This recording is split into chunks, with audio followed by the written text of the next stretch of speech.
Our next guest is a decorated U.S. Army veteran who experienced the tragedies of war and used this adversity to pivot his life. Hi, I'm Colin Wayne, founder and CEO of Redline Steel. Growing up, I was stubborn by nature. I got kicked out of my mom's house at 16, emancipated at 17, and then joined the military. Did 3 combat tours. I went to Egypt, Iraq, and then Afghanistan. May 3rd, 2012 is a day that I'll always remember. I was working out in the Paktika province, which is right on the Pakistan border, and a 107mm rocket impacted about 3.5 feet from it. From the grace of God, I survived. I sustained multiple injuries, shrapnel all the way through my right leg, almost had it amputated, nerve damage in my back, L1 through L3. I was treated for TBI, traumatic brain injury, and then I have permanent tinnitus in my left ear. When I got out of the military, I became a fitness model. I landed 50+ magazine covers, men's fitness, muscle and fitness, Ironman. I started working with large companies like Nike and Under Armour. I knew if it was all based on my looks, what happens in 10 years, 15 years to come? I can't be a model forever. So I created the company myself. Redline Steel is a company that I founded in 2016. We're the largest customized steel home decor manufacturer in the nation. What I love is creating something from concept to reality, watching it launch and scale. We've got over 1 million customers now. So for the business owners that are just getting started or having a hard time pivoting, my advice to you would be stay focused. Every day counts. I didn't have anybody to lean on and help me and guide me through all of these challenges. But if I can do this and I put my mind to it, achieve it. Remember why you got started to begin with. And that why should be the reason why you're going to wake up every single day with an internal lit fire that's going to propel you further. Colin joins me with more on his passion and his pivot. Colin, thanks for joining me today. Absolutely, brother. It's an honor to be on the show. Yeah, great to have you. So first of all, you do one pivot, coming out of the service, and now the pandemic has caused you to pivot again?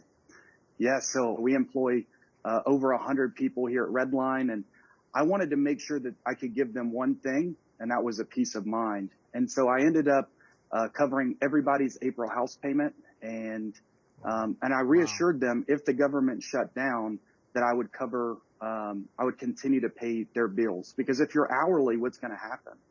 We're relying on a government that you don't know what's going to happen. So I would rather, I decided not to take a distribution and just reinvest it into my business and to really live by that statement of putting people over profit. Wow. If more business owners and companies had that philosophy of philanthropy during tough times, boy, it would be a much happier place right now, I got to tell you. So you do a lot of philanthropy. That's just one example, but talk about some of the other philanthropy that you do.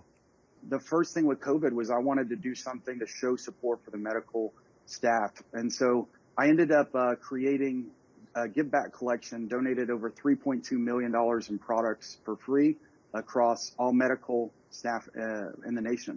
Wow. How is it when you're helping all these people with your philanthropy work?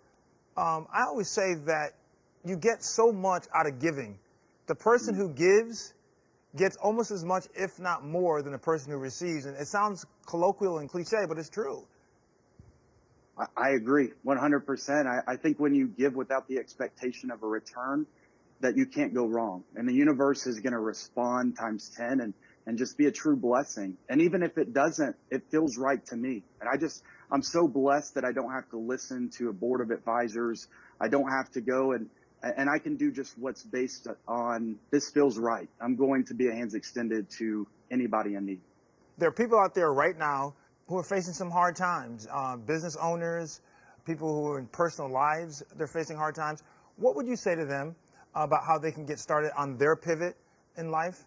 You know, when you're going through hard times, I want you to really embrace what you're feeling right now so that if some unforeseen circumstance happens, you know that you can get past it because of what you've already overcame.